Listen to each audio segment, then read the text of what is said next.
दुनिया के सारे धर्म का बाप है सनातन धर्म। जितने धर्म निकले सारे सनातन धर्म से निकले, सब कुछ सनातन धर्म। एक एक धर्म की उत्पत्ति मेरे सनातन धर्म से। आप क्यों जाए हम दूसरे धर्म में? हमारा बाप एक, जिसके 2-4 बाप होते हैं वही सनातन धर्म छोड़ के दूसरे बाप के पास जाता है।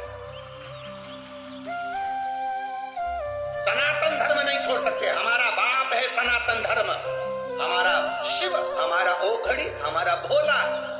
इस व्यासपीठ से पहले से कहते आ रहे हैं, आज फिर कहते हैं, इस भूमि को, पूरे भारत की, पूरे देश की, विश्व की भूमि को, जमीन को खोदोगे, कुछ निकले कि नहीं निकले, पर मेरा कंकर संकर तो जरूर निकलेगा। जहां खोदो वहां निकलेगा, जहां तुम्हारी मर्जी पड़ जाए वहां खोद लो, मेरा शंकर, मेरा शिव ओघड़ी। सिवाय कुछ नहीं।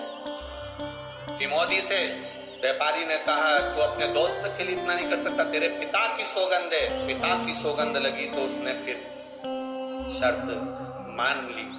नाव की शर्त का दिन आ गया, नाव तैयार हुई थी। मोदी ने नाव तैयार करी, उस व्यापारी ने नाव तैयार करी, नाव चली।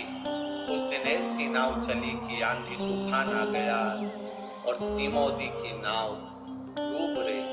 तिमोदी की नाव डूबी, उसकी नाव आगे निकल गई। व्यापारी जीत गए, तिमोदी।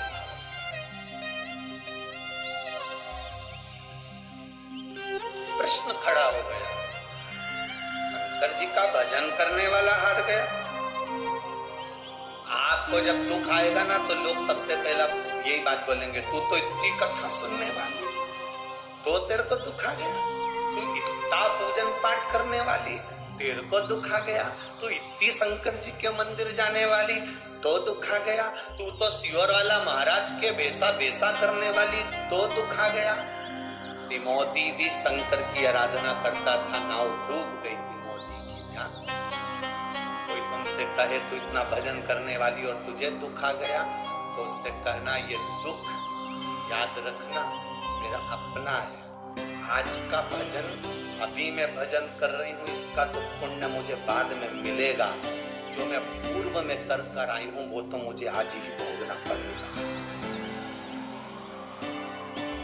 पूजन कर भी दुख मिल रहा है, कष्ट मिल रहा है, तकलीफ मिल रही है तो समझ लेना, टेंशन मत लेना। ये पूर्व का कष्ट आज भोग रहे हैं हम, पर आएगा समय अच्छा सुख का अनुभव भी।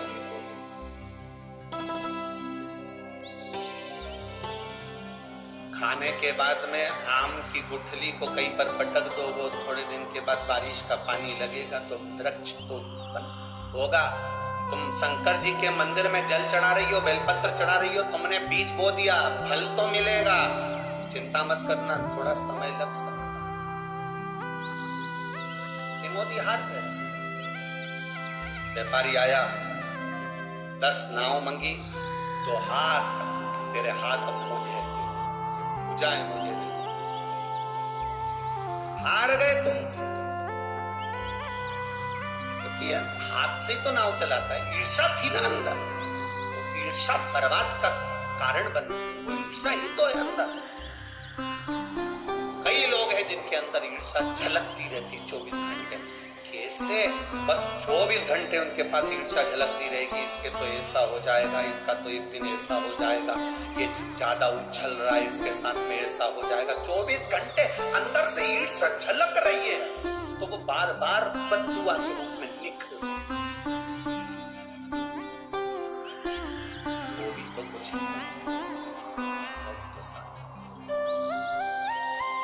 मोदी हार गया, 10 नाव दे दी जो थी उसके पास में टूटी फूटी। हाथ तिमोदी से कहा व्यापारी ने, अब ये हाथ मेरे हो गए हैं, इन हाथ से तो कोई काम नहीं करेगा, ये हाथ मेरे को दे। और तिमोदी ने वो हाथ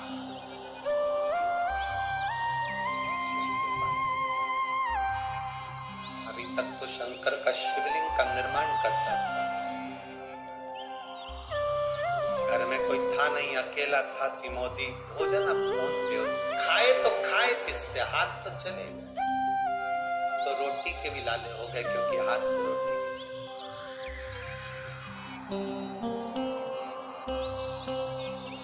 आपको कहा था शंकर भगवान को आपने जितना समय दिया है, शंकर भगवान उतना समय आपको देते हैं। भगवान के कथा में जितना आपने समय दिया है, भगवान उतना समय आपको देते हैं। ये कल की कथा में कहा। तिमोथी ने जिन हाथ से पार्थिव शिवलिंग का निर्माण करा था, पूजन करी थी, तिमोथी ने जिन हाथ से भगवान का पूजन, तिमोथी ने जिन हाथों से भगवान का पूजन करा, वो हाथ तो उसके चले गए। अब रोटी कौन दे? व्यापारी हंसता हुआ बोला, जिन हाथों पर तेरा बल था, वो हाथ अब मेरे हो गए। तिमोथी, अब क्या तेरा शंकर आएगा मुझको रोटी खिलाने? हमारे वाले विपदा की जब घड़ी आती है, सब साथ छोड़ देते। आपको कहा था शादी होती है ना घर में, तो दूल्हे के सब आगे चलते हैं, जब कोई मरता है तो मुर्दे के सब पीछे चलते हैं। सुख में सब आगे हैं, दुख में सब पीछे।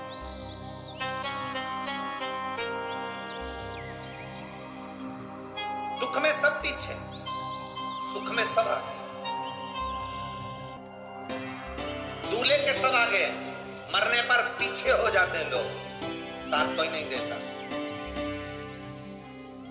जितने गांव के लोग थे, किसी ने तिमोथी को 2 रोटी तक नहीं खाई। कौन खिलाए अपने हाथ से? हाथ चले गए इसके लोग। अपने हाथ से रोटी कौन खिलाएगा? कौन है रोटी?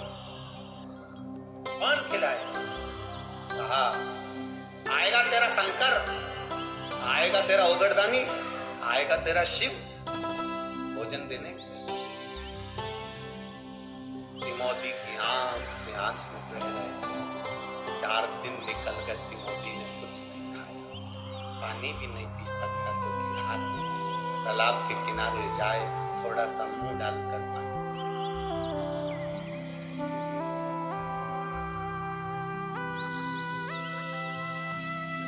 पार्वती जी ने भोलेनाथ जी के लिए भोजन बनाया। शिव जी भोजन करने के लिए भोजन का स्पर्श मेरे महादेव जी ने करा। स्पर्श कर कर मेरे भोलेनाथ स्पर्श अपने मस्तक पर से बेलपत्र को उठाकर बेलपत्र से लगाकर जल का सिंचन कर कर महादेव ने उस भोजन के पात्र पर बेलपत्र को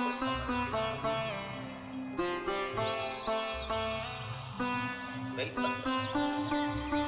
आज भी हमारे विद्वज्जन, भूदेव, ब्राह्मण जब भगवान शंकर को भोग लगवाते हैं, तो एक बेलपत्र भोजन में डाल देते हैं, प्रसाद में डाल देते हैं।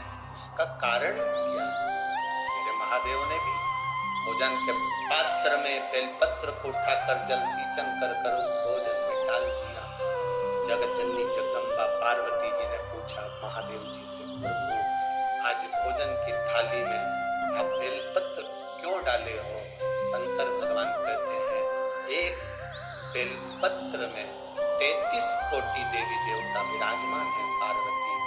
ये 33 कोटि देवी देवता का जो भजन करने वाले हैं, कोई राम भजेगा, कोई कृष्ण भजेगा, कोई देवी भजेगा, कोई दत्त भजेगा, कोई शनि महाराज को पूछेगा, कोई राम जी को पूछेगा, कोई गुरु महाराज को पूछेगा, कोई पृथ्वी को पूछेगा, कोई अग्नि को पूछेगा, कोई आकाश को पूछेगा। 33 कोटि देवी देवता इस बेलपत्री में है। 33 कोटि देवी देवता का जो भजन करता होगा, पृथ्वी पर रहने वाला व्यक्ति किसी का तो भजन करता होगा। अगर वो पृथ्वी पर रह रहा है, भजन किसी भी देवता का कर रहा है, अगर वो भूखा है, एक बेलपत्री मैंने भोजन में रख दी है, मतलब सब जीवों का मैंने पेट भर दिया है। एक बेलपत्र समर्पित कर देने पर वो किसी का भी भजन कर रहा हो, राम का करे, कृष्ण का करे, शिव का करे, देवी का करे, भवानी का करे, दत्त का करे, वो जिसका कर रहा होगा, उसका भक्त अगर भूखा होगा पृथ्वी के मनुष्य, जलचर, थलचर, वायुचर, पक्षी पृथ्वी पर रहता है, कीड़ा पृथ्वी पर रहता है, पशु पृथ्वी पर रहता है, मनुष्य पृथ्वी पर रहता है। आप लोग वैकुंठ में नहीं रह रहे हो, आप लोग ब्रह्मलोक में नहीं रह रहे हो। पक्षी वैकुंठ में नहीं है, कीड़ा ब्रह्मलोक में नहीं है, पृथ्वी पर है। तो ये घर जिसका है, पेट भरने की जवाबदारी भी उसकी है।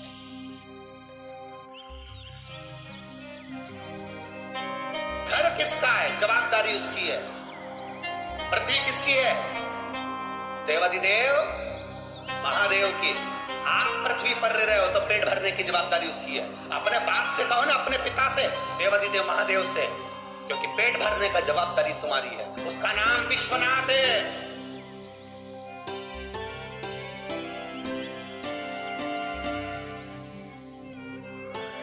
सारे देवताओं का नाम निकालना, सबका नाम निकलेगा।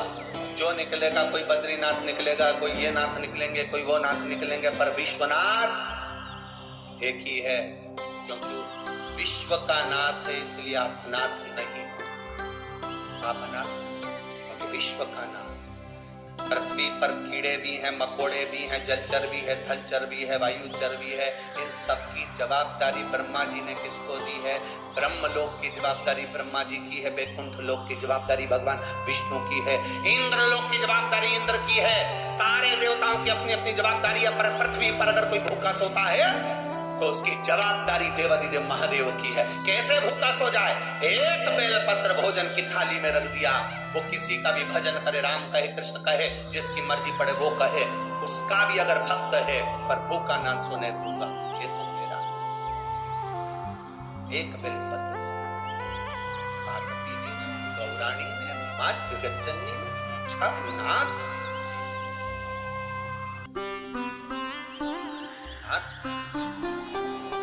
क्या बात है? कोई बात है?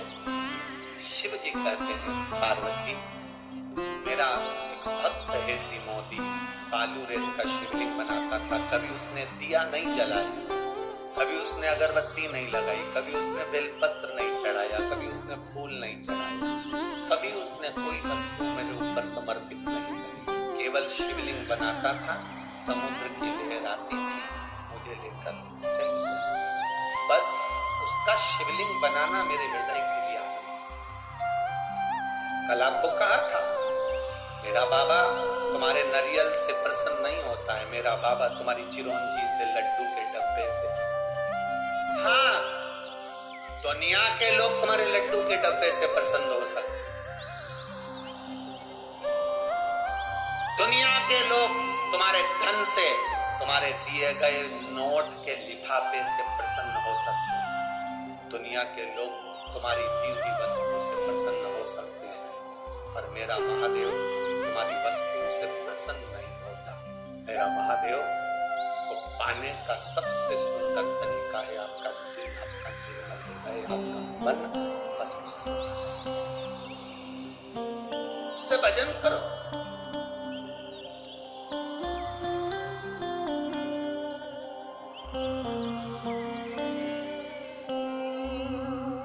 मंदिर जाना जरूरी है। मंदिर में ये शरीर लेकर पहुंच जाओ और मन ना जाए तो फिर मंदिर जाना बेकार। कथा में गए हो, शरीर पहुंच गया और मन ना पहुंचा तो कथा में जाना बेकार।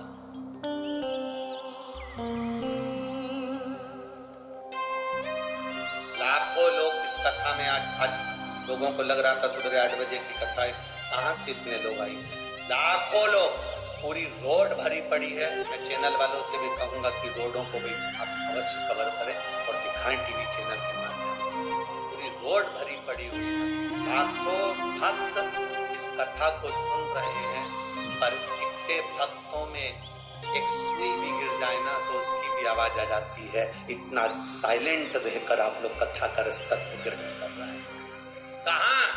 जहां पर 10 लोग एक सब्जी मार्केट में खड़े हैं तो आवाज आ रही है, एक स्कूल में 10 बच्चे बैठे हैं तो आवाज आ रही है, एक जगह पर 50 लोग इकट्ठे हो जाएं तो आवाज आती है। यहाँ लाखों एक साथ बैठे हुए हो और साइलेंट, एकदम साइलेंट, क्योंकि कथा तुम शरीर लेकर आए हो ना, शरीर के साथ तुम दिल महादेव को देने के लिए आए हो, इसलिए कथा का रास्ता निकालो। और जितनी साइलेंट अंदर है उतनी साइलेंट रोड पर है। सुनिए जाकर रोड पर भी जो बैठा होगा उसका दिल परमात्मा में लगाओ। वो शरीर नहीं लाया है, अपना दिल लाया, अपना मन अपना चित्त लाया। मंदिर में जाओ शरीर लेकर नहीं, ये दिल लेकर जाना। भले तुम्हारे पास कुछ भी नहीं, कुछ नहीं, मेरे पास फूल भी नहीं, मेरे पास जल भी नहीं, पर दिल लाया हो बाबा। क्योंकि जब मैं पैदा हुआ था ना मेरे पास में फूल था ना मेरे पास में जल था। जब मैं पैदा हुआ था तूने दोनों आंख बंद कर कान बंद करे, हाथ मुट्ठी का मन, छोटा सा शरीर, मुड़ी मुड़ी करा हुआ, तूने मुझे पैदा करा था। कुछ देकर नहीं भेजा था, केवल मेरा दिल देकर भेजा था, वही तुझे समर्पित है।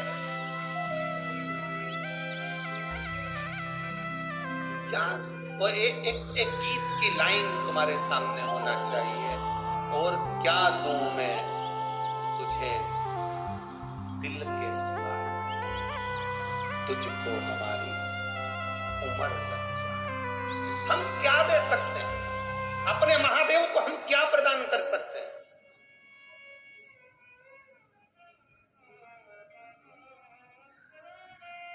हम क्या दें उसको?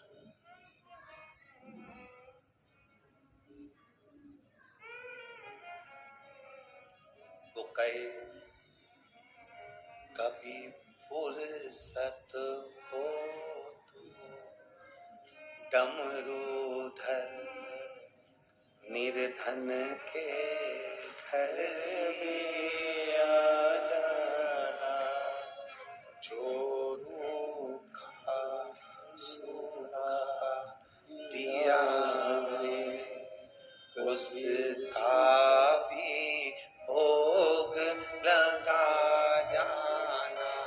कभी फुर्सत हो तो डमरूधर निर्धन के घर भी आ जाना। कभी फुर्सत हो तो डमरूधर निर्धन के घर भी आ जाना। जो रूखा सूखा दिया हमें उसका भी भोग लगा जाना। कभी फुर्सत हो तो